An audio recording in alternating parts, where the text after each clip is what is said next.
Vamos a comentar el capítulo 12 del libro de Josué, la heredad que ha sido dada al pueblo de Dios. Dice desde el versículo 1, estos son los reyes de la tierra que los hijos de Israel derrotaron y cuya tierra poseyeron al otro lado del Jordán, hacia donde nace el sol. Desde el arroyo del Arnón hasta el monte Hermón y todo el Arabá, al oriente, Sheón, rey de los amorreos, que habitaba en Hesbón y señoreaba desde Aroer y que está a la ribera del arroyo de Arnón y desde en medio del valle y la mitad de Galaad, hasta el arroyo de Jacob, término de los hijos de Armón, y al Arabá hasta el mar Cineret, al oriente, y hasta el mar del Arabá, al mar Salado, al oriente, por el camino de Bet Jesimot, y desde el sur al pie de las laderas del Pisga, y el territorio de Og, rey de Basán, que había quedado de los refaítas, el cual habitaba en Astarot y en Edrei, y dominaba en el monte Hermón, en Salca, en todo Basán, hasta los límites de Jesur y Maaca, y la mitad de Galaad, territorio de Seón, rey de Hesbón. A estos derrotaron Moisés, siervo del Señor, y los hijos de Israel, y Moisés, siervo del Señor, dio a aquella tierra en posesión a los rubenitas, a los gaditas y a la media tribu de Manasés. Este pasaje constituye una especie de apéndice de la obra de Josué, pero incluyendo lo realizado bajo el liderazgo de Moisés. Se está describiendo las tierras, los reyes que fueron conquistados antes de pasar el Jordán a cargo de Josué. Y en esta primera parte de este capítulo se menciona solo dos reyes que fueron destronados del lado oriental del río Jordán. Y en la segunda parte de este capítulo ya se mencionan a 31 reyes que fueron derrotados por Josué al otro lado, al lado occidental del río. Una vez que pasaron el río Jordán, se hace mención de todas estas, se hace una relatoría, una estadística de todos estos reyes que fueron derrotados por parte de Josué. Dice el verso 7, y estos son los reyes de la tierra que derrotaron Josué y los hijos de Israel a este lado del Jordán hacia el occidente, desde Baal-Gad en el llano del Líbano hasta el monte de Alac, que sube hacia Seir, y Josué dio la tierra en posesión a las tribus de Israel, conforme a su distribución en las montañas, en los valles y en el Arabá, en las laderas, en el desierto y en el Negev. Y el Eteo, el Amorreo, y el Cananeo, el Fereceo, el Ebeo y el Jebuseo, el rey de Jericó, uno, el rey de Jai, que está al lado de Betel, otro, el rey de Jerusalén, otro, el rey de Hebrón, otro, el rey de Jarmut, otro, el rey de Laquis, otro, el rey de Eglón, otro, el rey de Geser, otro, el rey de Debir, otro, el rey de Geder, otro, el rey de Horma, otro, el rey de Arad, otro, el rey de Libna, otro, el rey de Adulam, otro, el rey de Maceda, otro, el rey de Betel, otro, el rey de Tapúa, otro, el rey de Jefer, otro, el rey de Afec, otro, el rey de Sarón, otro, el rey de Madón, otro, el rey de Azor, otro, el rey de Simrón Merón, otro, el rey de Aksaf, otro, el rey de Taanac, otro, el rey de Megiddo, otro, el rey de Sedes, otro, el rey de Jocneam del Camelo, otro, el rey de Dor, de la provincia de Dor, otro, el rey de Goim en Gilgal, otro, el rey de Tirsa, otro, 31 reyes por todos. Aquí algo que se describe y que, bueno, se debe destacar es que las principales víctimas de todos estos ataques del pueblo de Dios fueron los reyes. Por eso se menciona primordialmente los reyes. que fueron las víctimas de este ataque por parte del ejército de Israel. ¿Y por qué víctimas? Bueno, porque el sistema de gobierno que ellos representaban fue el que realmente fue afectado. Lo que se menciona en esta estadística no es el número de habitantes que se destruyeron, sino el número de reyes que fueron destronados, lo cual pues es muy importante, porque ¿qué significaba esto? Bueno, que a partir de este momento ya no habría más rey, sino el Dios de Israel como rey y único Señor de toda la tierra. Si hubo luego conflictos bélicos, pues bueno, fue en la medida en que la presencia de otros reyes amenazaba la vida del pueblo y con ello la fidelidad al Señor. Y no solo porque les interesara apoderarse de más territorios. Israel pues nunca llevaría prácticas de expansionismo como lo llevaban a cabo pues naciones ya en la época contemporánea, ¿sí? sino que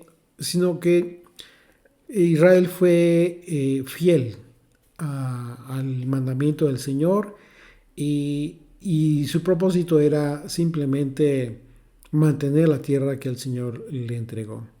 Así como en su momento dado permanecer a la resguarda del culto y la adoración al Señor en esa tierra. Y siempre que estos aspectos, la adoración al Señor, no fuese tentada por la presencia de otras divinidades que acompañaban a los reyes que estaban cerca de ellos, porque hubo reyes que permanecieron cerca de donde estuvieron viviendo las tribus de Israel, pues este fue uno de los objetivos más importantes de la conquista de la tierra prometida: desterrar la idolatría de cualquier lugar en donde estuvieran habitando los hijos de Israel.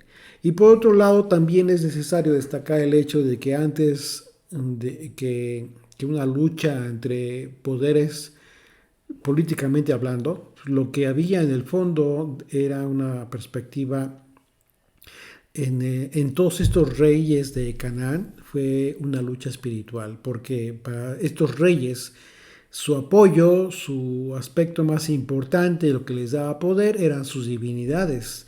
No tenían, y en su caso, pues estas divinidades no tenían en un momento dado que garantizar la vida o la seguridad del pueblo, sino que en la perspectiva de estos reyes, estas divinidades estaban al servicio de ellos mismos, que eran usados para mantener su posesión y al mismo tiempo su dominio sobre la población.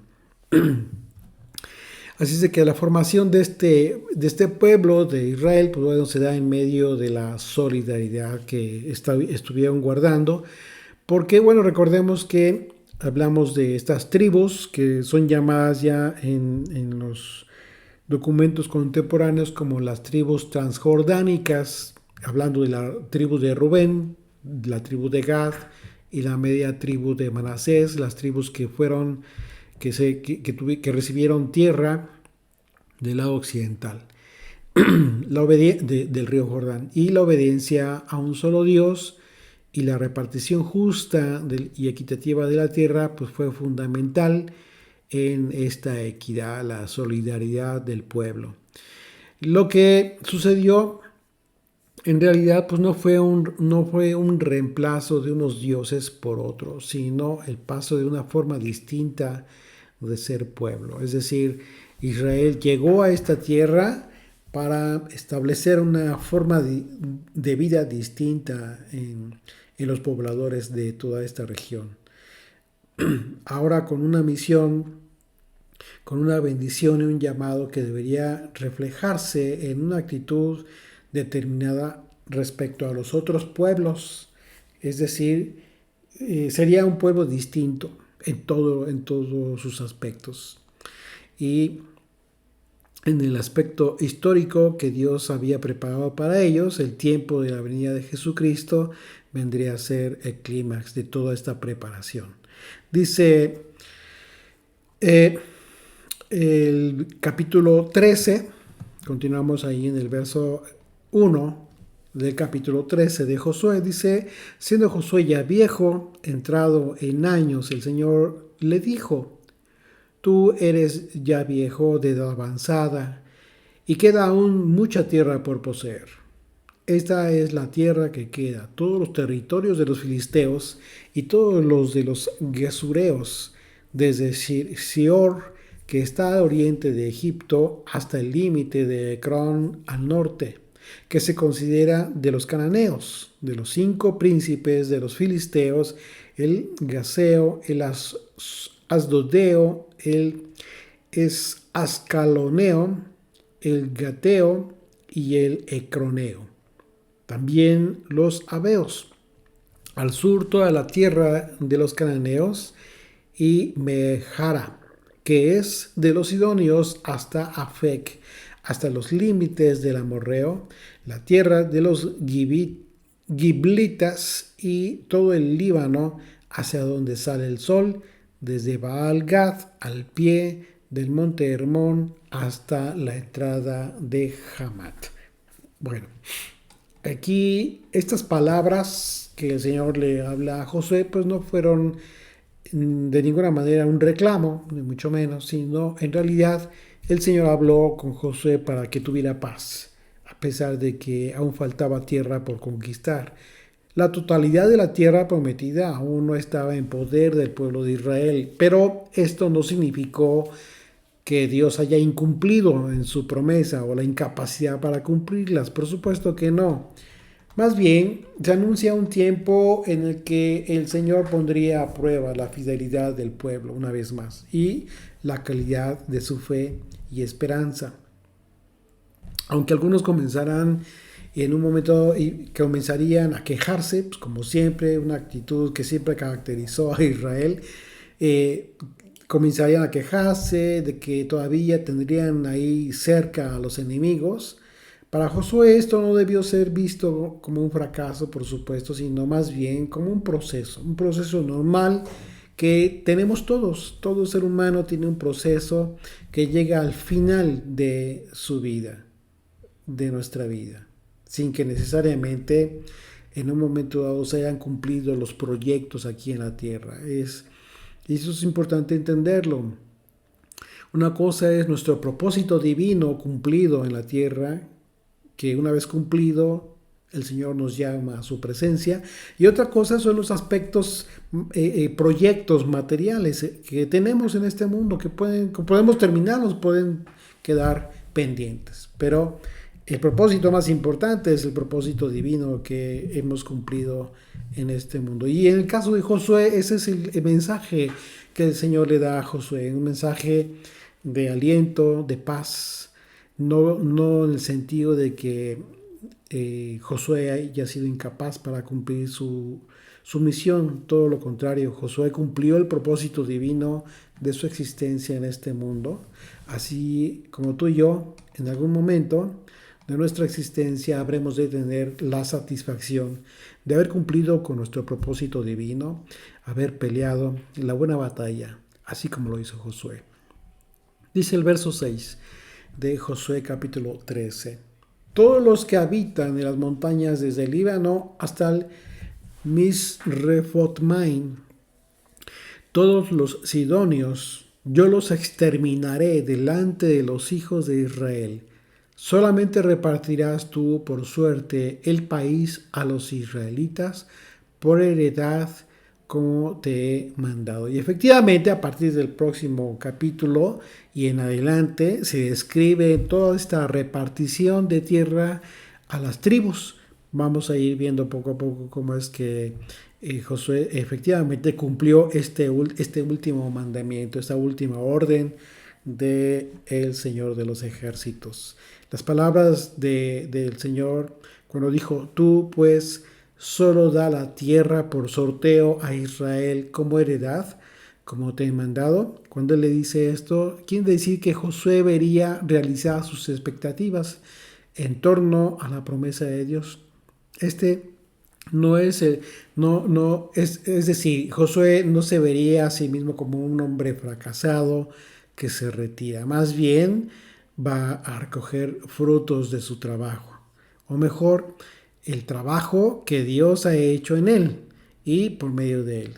La fidelidad de Josué a la ley del Señor, a sus mandamientos, a toda su instrucción, fue implícita por la satisfacción de Dios con la labor cumplida por este siervo.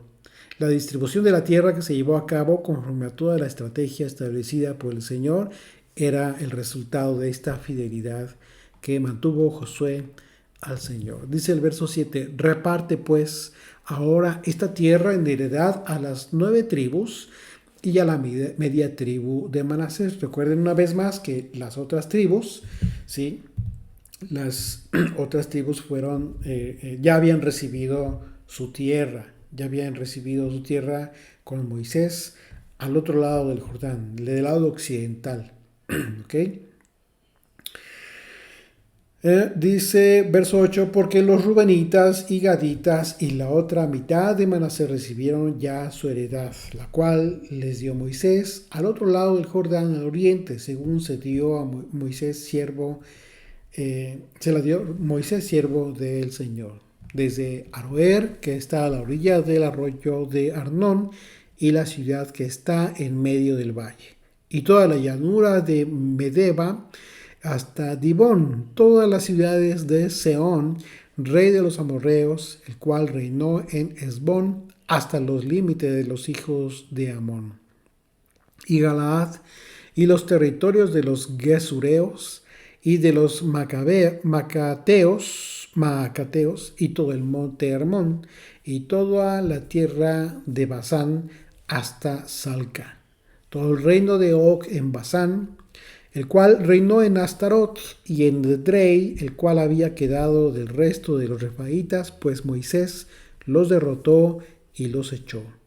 Mas a los gesureos y a los maacateos no los echaron los hijos de Israel, sino que Gesur y Maaca habitaron entre los israelitas hasta hoy. La segunda división de este territorio aún por conquistar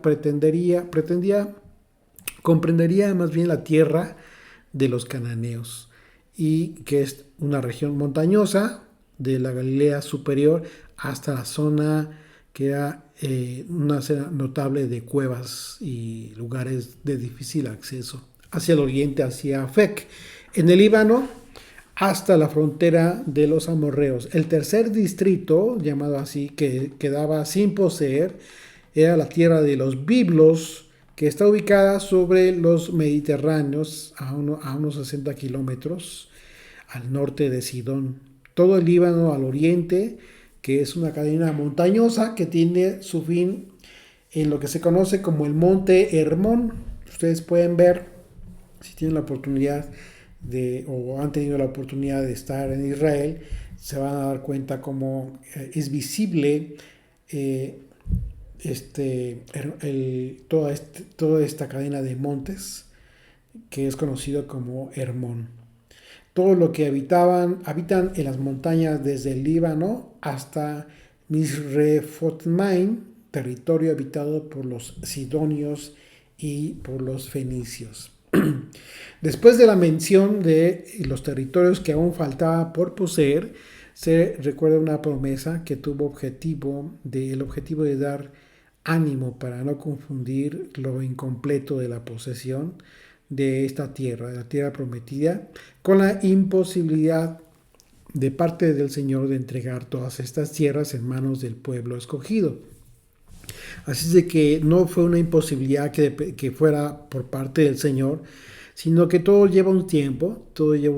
Recordemos cómo es que desde la Torá incluso se advierte que se estaría entregando esta tierra de a poco, no de golpe, no de un solo tiempo. Y también estuvimos analizando cuál fue el propósito divino en todo esto.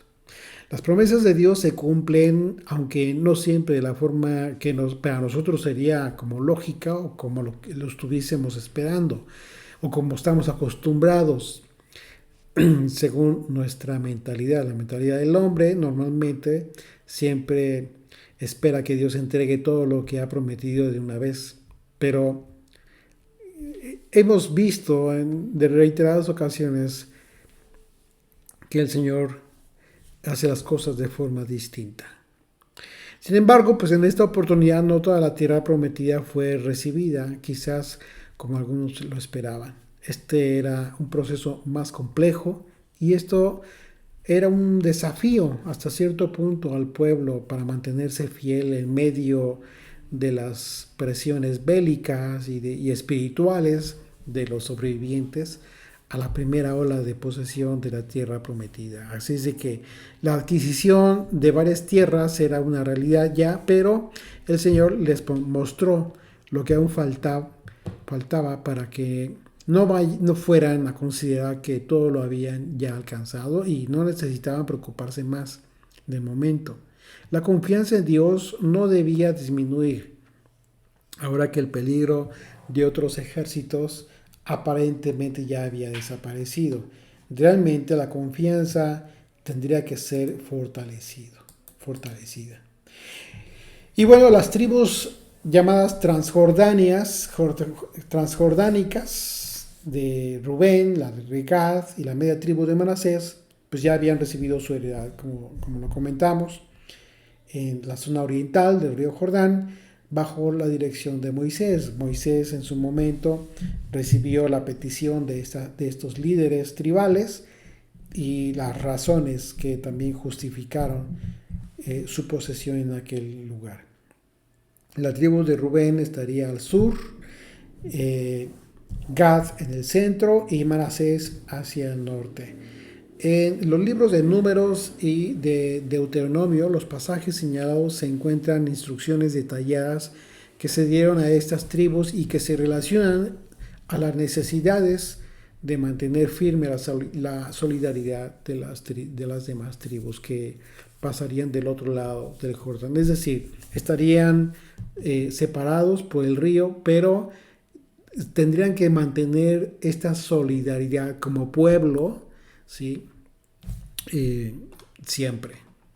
Dice el verso 14, pero a la tribu de Leví no dio heredad. Los sacrificios del Señor, Dios de Israel, son su heredad, como él les había dicho. Y hablando de sacrificios, esto es interesante porque no solamente aquí el texto no solamente habla de sacrificios de animales.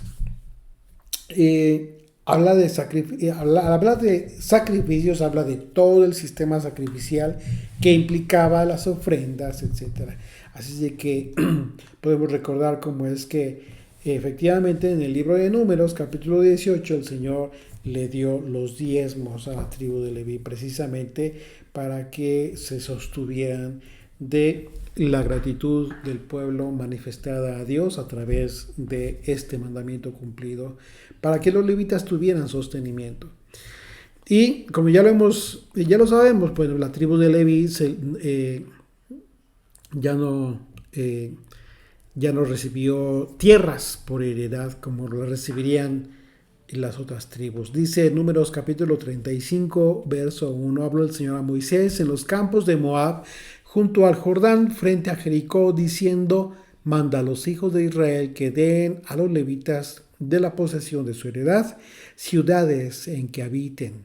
También daréis a los levitas los ejidos de esas ciudades alrededor de ellas, y tendrán ellos las ciudades para habitar, y los ejidos de ellas serán para sus animales, para sus ganados y para todas sus bestias. Así es de que una cosa es esto, una cosa es estas ciudades que tendrían, en donde estarían habitando, que también en su momento, si ustedes gustan ir al estudio que ya tuvimos del capítulo 35 del libro de Números, hablamos de todo este propósito y cuál fue el propósito de que hubiera ciudades repartidas en toda la tierra poseída por parte de Israel. Y estos ejidos, ¿qué objetivo cumplían? ¿Cómo fueron estratégicamente, topográficamente hablando, distribuidas estas ciudades y colocadas? Así es de que, pues bueno, resulta muy interesante.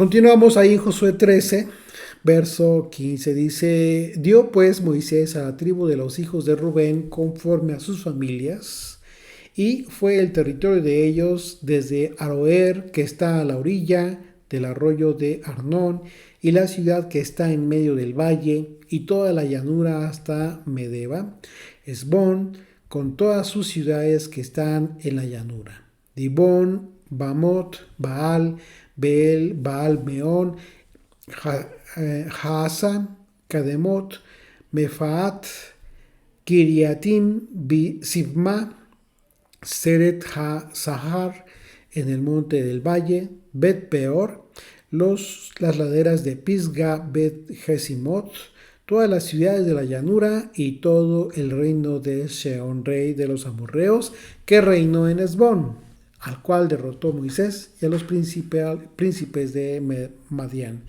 Evi, Rekem, Sur, Hur, Reba, príncipes de Sehón, que habitaban en aquella tierra. También mataron a espada los hijos de Israel a Balaam, el adivino hijo de Beor, entre los demás que mataron. Bueno, aquí se menciona a Balaam, y es muy interesante que aunque la historia de Balaam ocupa 3 capítulos en el libro de Números, recordarán, y aunque él es mencionado unas 7 veces en el Antiguo Testamento fuera de estos capítulos, solamente un versículo aquí registra el fin de que incluso es llamado como adivino, el profeta Balaam, que aquí ya se le dice adivino. Fíjate qué interesante cómo cambia la descripción. La actitud de estos personajes fue descrita como abominable. Así como Balaam, había muchos y era abominable su actitud delante del Señor, porque muchos de ellos hacían de profetas en las casas de los reyes paganos y comían con ellos en su mesa, y con ello quedaban comprometidos siempre a decir lo que los reyes querían escuchar, pero de ninguna manera estarían ellos dispuestos, estos adivinos, a hablar la palabra de Dios, incluso aunque ellos la conocieran. La mención de Balaam tiene la intención de recordar al pueblo de la muerte de este adivino al otro lado del Jordán, y se debió a su mensaje, a modo que dejaba a los reyes contentos, un mensaje muy, muy conveniente para aquellos reyes paganos, pero al pueblo en un momento dado pues, sin orientación. Este tipo de religión animada por esta clase de líderes no acaba, lo hemos estudiado, lo hemos analizado en reiteradas ocasiones, como es que continúa habiendo predicadores que llevan a cabo mensajes muy a modo, con tal de quedar bien con determinadas personas. Y esto es lo mismo, es exactamente lo mismo. Pueden ustedes considerar que hay muchos balames hoy en día. Y sin embargo, pues esta práctica no debería de tener lugar en esta nueva etapa en el que el pueblo de Israel ya estaba habitando la tierra prometida. Y se menciona justamente por eso, como una advertencia de lo que sucedió, del pecado que cometieron aquellos que murieron en el pecado de haber adorado a Baal Peor en aquella ocasión, los líderes de Israel. Dice el verso 23, dice, y el Jordán fue el límite del territorio de los hijos de Rubén. Esta fue la heredad de los hijos de Rubén conforme a sus familias, estas ciudades con sus aldeas.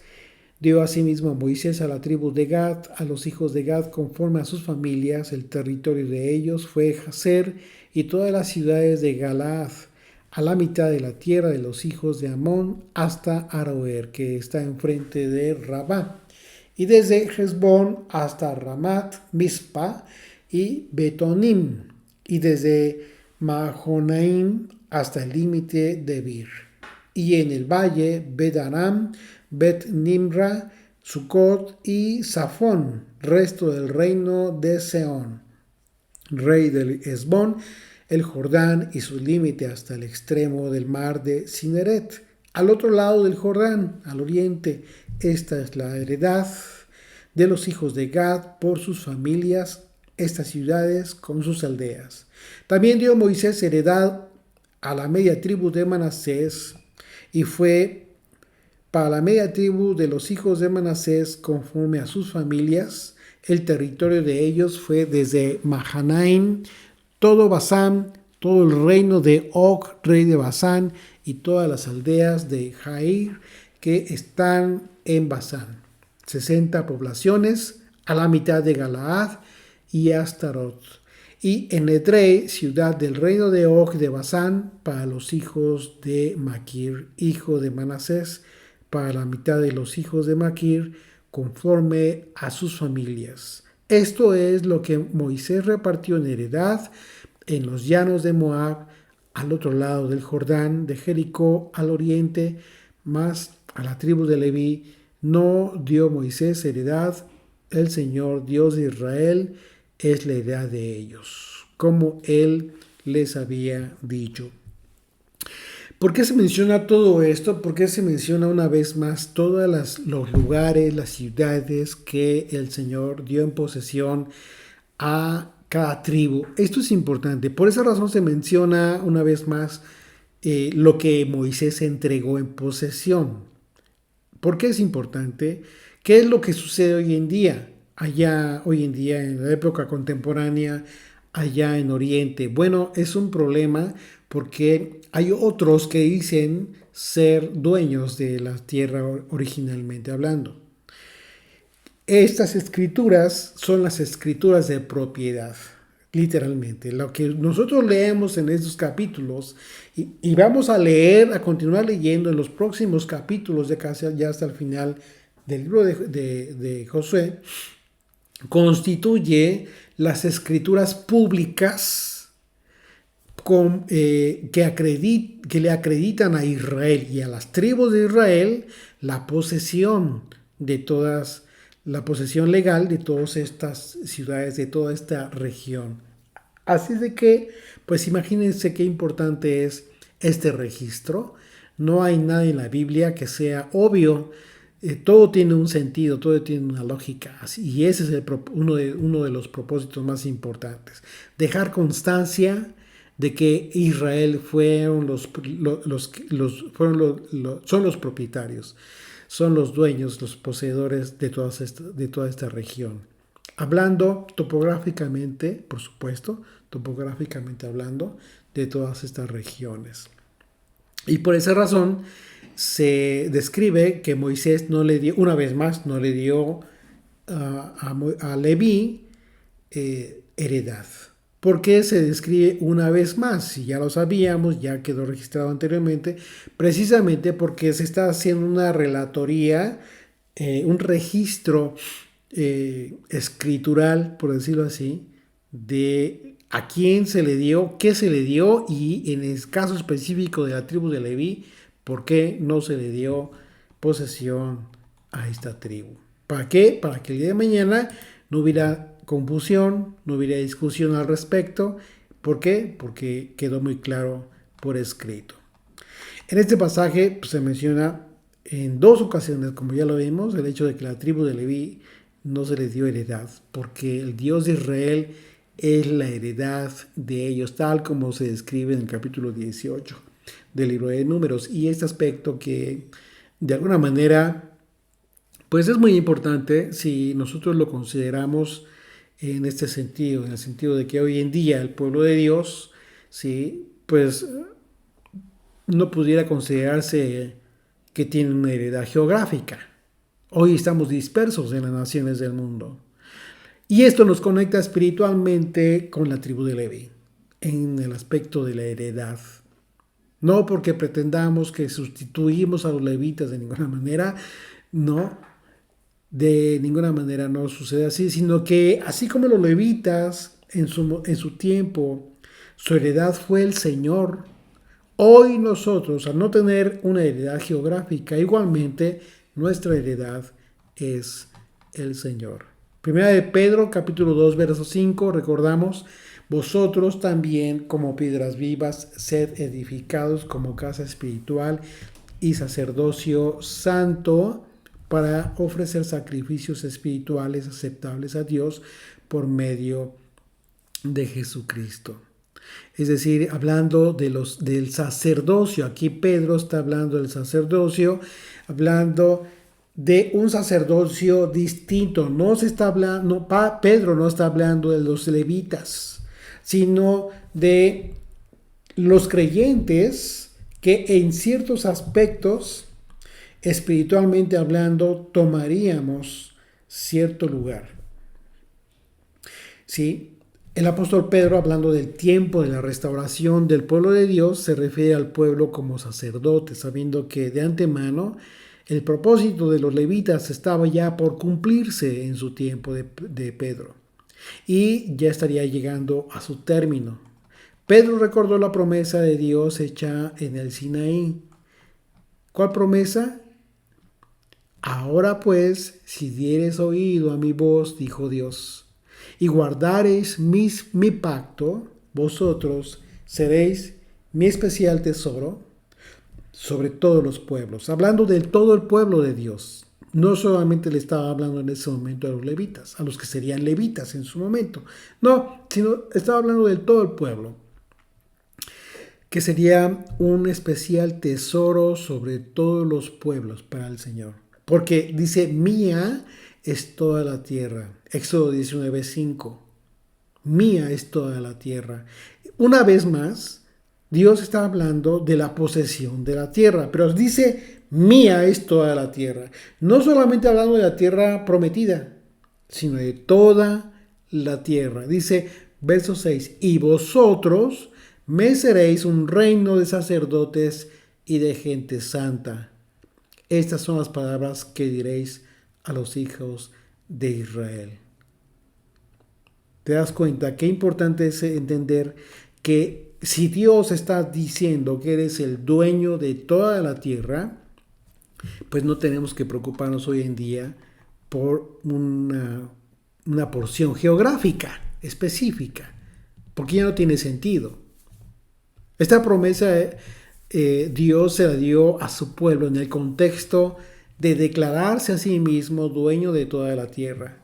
Seréis mi especial tesoro sobre todos los pueblos, porque mía es toda la tierra. Y por supuesto que no fue una coincidencia, porque esta tierra y este cielo, como lo conocemos hoy, algún día pasarán. Pero mientras llega ese tiempo, vivamos con la conciencia de que aunque el Israel de Dios nos encontramos en la dispersión entre las naciones del mundo, nuestra heredad es el dueño de toda la tierra. Por lo tanto, vivamos haciendo sacrificios vivos, santos, agradable a nuestro Señor, porque somos sacerdotes y Él nos ha hecho sacerdotes. Amén.